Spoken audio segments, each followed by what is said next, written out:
All right, it is Wednesday, and it's actually Wednesday. It's 12:30 at night, or in the morning. Metz and I had gotten together the other night to shoot the review for Maniac, which we had been talking about for a while. The William Lustig, Joe Spinell, Caroline Munro, Tom Savini. I love that movie. And it turns out that Metz didn't get a chance to watch the movie because Metz went to a not brony convention, a furry convention and got COVID. So didn't get a chance to do that, but Metz still wanted to meet up and shoot something. So we were up by the studio, so I said let's do just movie theater stories. So we shot some movie theater stories, and I moved that to Friday because I was going through Shudder today, and I noticed that Mosquito was on there, and Mosquito is one that's been brought up a couple times by people on like Reddit and stuff like that, and they asked like, have you ever seen this movie? And I had planned to do a Mosquito and Ticks double feature because it's summertime, and I thought that would be a perfect team up, Plus, I'm from New Jersey, where our state bird is the mosquito, basically. So I hadn't seen this movie in a really, really long time. It came out in 94, 95. But it turns out that I also had this one confused with a movie from 93 called Skeeters, which is another, mosquito horror movie. So I was like, oh, wait, yeah, I have seen this one too. Buck Flower is in Skeeters. So let's talk about let's talk about Mosquito. So the only really notable cast member in this movie is Gunnar Hansen. Gunnar Hansen, obviously, from Hollywood Chainsaw Hookers. He's Leatherface in the original Texas Chainsaw Massacre. And, of course, he wields a chainsaw in this movie with his luxurious fucking gray mullet that he has in it. I dug this movie a lot because it feels like a 1980s creature feature, but when they were trying to be the 1950s creature features. And this came out in, peak Scream era, where every horror movie was a wink and a nod, a tongue in a cheek kind of thing. And this one plays it straight, be it the budget and who they have, the wooden acting, the stilted acting, the silly special effects. They actually are a positive in this movie, because again, it feels very much like somebody made this in 1986 and it didn't get released until 1996. You wouldn't know the difference, really. The movie starts out very much like The Thing, the John Carpenter one, where you have this spaceship crashing to Earth, but it looks like the Millennium Falcon if it was Predator technology, because it almost looks like the Predator's helmet, but in the shape of the Millennium Falcon. Crashes down on Earth in the woods, and alien hand pops out, and then a bunch of little stop-motion mosquitoes suck the ooze from this dead alien, and they become giant mutant killer mosquitoes. Our main characters are Gunnar Hansen and his group, which are these thieves, which have a big bag of money, and they're trying to make a run for it through the woods. You have this like state park summer camp type situation. You have like a bunch of like a little musical montage of like a bunch of women in like 90s bathing suits. There's always that thing in the 90s where women wore bathing suits that came up really high on like above their hip bones, then like cut weirdly in their like pubis area. It's a very 80s type of thing. And then it's funny that later on there's a girl in a like nude scene who's really tan except for that pubis line, where her, she was clearly tanned in the bathing suit. So that's kind of funny. But you have there's this guy who's kind of investigating the downed meteorite. They think it's a meteorite. And then you have the park ranger and the guy, and then you have another person who works at the park who sort of looks like the dude who played Art in The Burbs, but if I had to draw him from memory, and his job is like go around and like pump this like smoke to kill the mosquitoes. Little does he know that they've become giant mutant mosquitoes. And it doesn't take very long for everyone at the summer camp / fucking state park to get killed. And you got some fun, cheesy effects. Like I was saying, the girl in the tent who's the naked one, her boyfriend goes out to pee, which is what happens in every horror movie to leave her alone, and she's kind of laying there, her kind of butt in the air, and she feels like little feelers on her legs, and then she flips over. So it's like Evil Dead kind of thing, except it's the feelers of the mosquito. When she flips over, there you see the puppet, and the puppets look great. They're super cheesy, but it really, like I said, it works in this movie's favor because they have that Ghoulies, Charles Band kind of vibe to them a little bit, and they move great, and they make the little mosquito sounds, and there's plenty of slime and gore in the movie, but it's all in that sugar-free kind of not mean-spirited way, which is why I feel like it equates more to the 50s science fiction movies. Because the only one that's like mean-spirited would be like Fiend Without a Face, but I genuinely enjoy that movie. So the girl tries to get away in the tent, and the stinger goes into her butt, because that's the high level that we're working with here. You have a lot of like also Evil Dead shots where you're the mosquito's point of view, and you're kind of doing like there's one scene that's actually really cool. It kind of forget Evil Dead, kind of reminded me of Alien 3 a little bit, where they're in the tunnels under the summer camp, and the POV goes like 360 around the tube. And I was like, for a low budget to no budget movie, that's pretty cool, because a lot of these times, especially in this movie, there are a lot of scenes where it's just played out in a two shot, and it's not visually appealing. But there are certain times where the director or the cinematographer, I don't know who was in charge of it, kind of let the thing breathe a little bit, and made the mosquitoes more of a character because you're at their POV. Also, I love when the mosquitoes, because they're stop motion, like I said, you have the puppets. Sometimes they're also like rotoscoped in, which is just fucking adorable. When they're trying to fly after the RV as they're making a run for it, they're just like these drawn in, ones, or sometimes they're like, it's blue screen or green screen, and they're composited in, and it looks exactly like you think it would look for its budget and all that. But again, it's like a movie I was like, wow, this came out in 1990, whatever. Even, I don't know.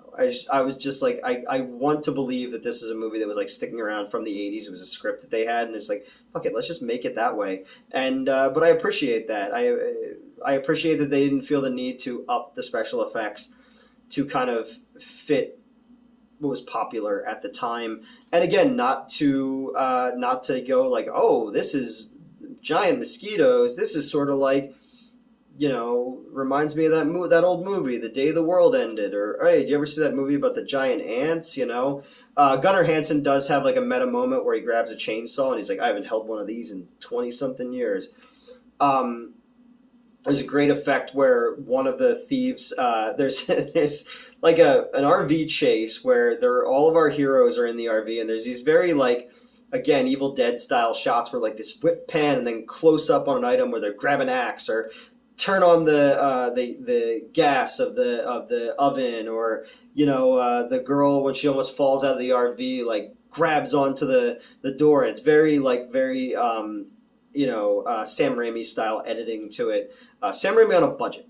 And so the RV crashes, and then they throw a toilet into the frame because I guess the director thought it'd be funny if the toilet was there.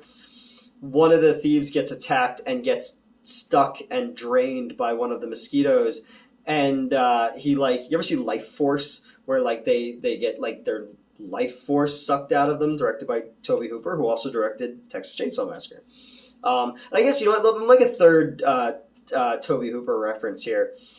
One of the worst edits in movie history was in a Tobe Hooper movie. And again, I can't edit worth shit. I know the bare minimum, but when I have the money, I pay other people who can do it because I want it. They're like, oh, they made my shit idea look good. In Poltergeist, I'm getting off on a tangent here. In Poltergeist, there's the kitchen scene where Carol Ann was slid across the kitchen. She's wearing the Rams helmet, and you have Craig T. Nelson is like sitting there just like, what the fuck is happening? Then there's like this fucking jarring cut where all of a sudden, boom, you're at the neighbor's next door's front door. I said it's after midnight. And like it's like a jump cut, and there's even a flash of lightning that you only get like the tail end of. And I was like, oh my god, because I used to think when I saw it that maybe I had a secondhand copy of the movie or something like that, and I was like, oh no, this is how it is in the actual movie. Someone let that pass in an otherwise fucking perfect movie, you know. Poltergeist is my second favorite horror movie of all time. But it reminds me of in that scene where they're at the neighbor's front door, where the guy's like talking, they're saying they got bit by mosquitoes, Craig T. Nelson and Joe Beth Williams. And he's like, you know, I don't, the neighbor goes like, I don't think I've ever been bitten by a mosquito before. And he asks his son, he's like, a mosquito ever suck on you, son? And he's like, I don't know, Dad. This dude, Kevin, who I used to be best friends with, he and I used to quote that constantly, like from fifth grade all the way until like a few months ago when we talked to each other last. We would just constantly quote that. I don't know why. It's just one of those things. It was just an in joke for us all the time. So I just shared that with you because it had mosquitoes in it, so it's tangentially related. And it was, you know, Poltergeist was produced by Steven Spielberg, and the other day we were talking about Indiana Jones. A friend of mine and I were talking about Indiana Jones and like the building blocks of these movies, from like, you know, from Jaws to Raiders of the Lost Ark, and we were talking about 1941 and all these movies that had, and Close Encounters, all these movies that had little elements in them that would eventually become part of Raiders. And then we got on to talking about Used Cars, which is an amazing movie with Kurt Russell, Gareth Graham, if you've never seen it before. But it's Spielberg, John Milius, Bob Gale, and Robert Zemeckis. And it's got cast members who would be in Back to the Future and stuff. But you watch these movies and you go like, these were a training ground for what we're going to have here, you know. And I don't know why I just got off on that. I don't know. It's late. Yeah. So Mosquito. Getting back to that, it's got some really fun practical effects in it. It leads to our heroes. So it goes from The Thing to Friday the 13th, basically, with the summer camp with everybody getting killed there, to Night of the Living Dead, basically. I'd say Race the Devil a little bit when you have all the fucking RV stuff. Race the Devil's a really fucking cool movie, too, if you've never seen that before. I think it's Warren Oates and Peter Fonda, I want to say, are in that one. That's a really fucking cool movie. So you have the RV stuff, and then you get to, and that feels like when you're watching it that it should be the end of the movie, but it's not. There's still like 30 minutes left. Then they get to a house and it becomes Night of the Living Dead. Literally, they're inside the house, like boarding up the windows and all that kind of stuff. Then later on, they go into the basement and it becomes aliens. Like, it just keeps going, like, it just keeps reintroducing new elements and building up to where we end it. They board up the windows, and there's a lot of fun scenes of the puppets breaking through the glass, and the lights that are outside and stuff like that, and the buzzing, and it's busy, but it's fun in a cheesy B movie kind of way. Their ultimate plan is to cut all the gas lines in the house and get everybody up on the roof, jump off, have the mosquitoes come in, blow them all up, blow up the eggs in the basement. There's a lot of fun little like slimy alien style eggs, and the mosquitoes are kind of bursting out of them, and they're just little puppets, you know. It's fun. But you know, the the dumbwaiter breaks. That's got the guy who looks like the guy from The Burbs, so he dies. And Gunnar Hansen goes into the basement to fight with the chainsaw because he's a hero. And Gunnar Hansen actually said this was one of his favorite movies that he ever made. And I could see it because while everyone else is giving a very stilted, very 50s science fiction vibe, he's playing a character. And I thought he was really good in it. You know, he's obviously known just as Leatherface, but he was always good when he popped up in things, you know. But the meteor guy hides inside a refrigerator. And when the refrigerator explodes, when the house explodes, he's safe because he's inside the fridge. That's why I brought up Indiana Jones, because fucking Kingdom of the Crystal Skull. I was like, wait, why did I think of Indiana Jones? Oh, because Mosquito got ripped off by Indiana Jones and the Kingdom of the Crystal Skull, and that's the rumor that I'm going to start. Yeah, so they think he's dead. There are two heroes who survive, and then it turns out that that dude was inside the refrigerator. I should go back and rewatch Crystal Skull because I've only seen it once. I only saw it the night that it came out, um, and I haven't seen it since. So I want to go back and just see, like, is it as bad as it was in my head, or was it just not the movie I wanted back in 2007? You know, and since I've matured so much, because there were scenes I did like.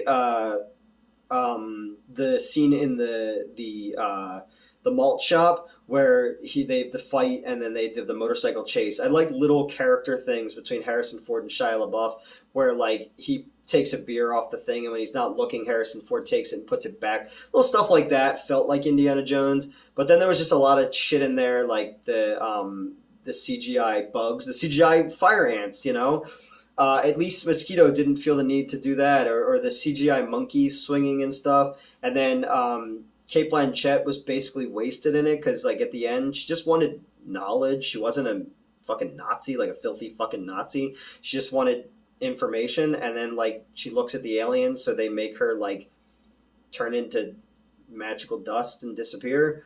Whereas, like, the other villains in the other movies get, like, their faces melted off and exploded to death, and fucking homeboy gets thrown off the side of a cliff and eaten by crocodiles or alligators. I don't know which one is in India. And then, or you know, or like fucking my favorite of all of them. I love the face melt, but I love the rapid aging so fucking much. That's such an amazing special effect. And with the fifth Indiana Jones, they better not pussyfoot around shit and not let it be scary again because Indiana Jones has some fucked up shit in it, and that was what was missing from the other one. Was just it felt like Nerf Indiana Jones, you know. So I got to go back and rewatch that at some point. But I love Temple of Doom.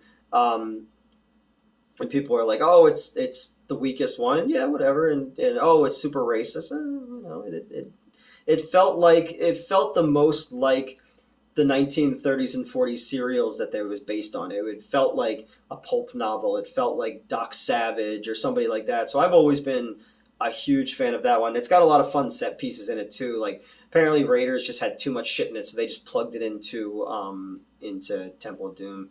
Yeah, I don't know. Maybe I'll do an Indiana Jones review sometime of all of them, or the Young Indiana Jones TV series, which I remember watching religiously.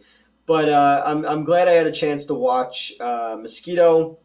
I got to do Ticks before the summer is over. And let me know what your favorite creature, your favorite bug movie is, you know? You have like Squirm and They Nest and Eight-Legged Freaks from the early 2000s. Arachnophobia is one that I have to do soon, but I'm waiting for someone very particular to be back in the area so that she and I can review that one because that just like the I don't know dad thing is a running joke between the dude Kevin and I. The Arachnophobia is like a special movie between an old friend of mine and I. Yeah, that's it. It's on Shudder, streaming for free. Check it out. You know, let me know what you thought of it. It's puppets, it's slime, it's gore, it's stilted acting. It's just silly fun, and I really enjoyed it. Like I said, the dude with the eyeballs popping out was so fun, and so yeah. So the episode I did with Mets, I'll put it out on Friday. I want to do Nope at some point this week, and then on Saturday I'll be down in Atlantic City, New Jersey, filming my scene for Punk Rock 101, which is a web series or a short film. I don't know which he's doing it as. That a buddy of mine from like way back in the day wrote and is producing. So he asked me if I would come play a part in that. So I'm going to go do that on Saturday, and then he and I are going to sit down and talk about the movie Ghost House from 1988, the Umberto Lenzi movie, because that's an important movie between he and I, and it'll be fun to have him in that review, and we can kind of tell some stories about when we were in like elementary and middle school watching horror movies and being little assholes. Mosquito, I need to go to bed now. So thanks for watching, and I will see you next Wednesday.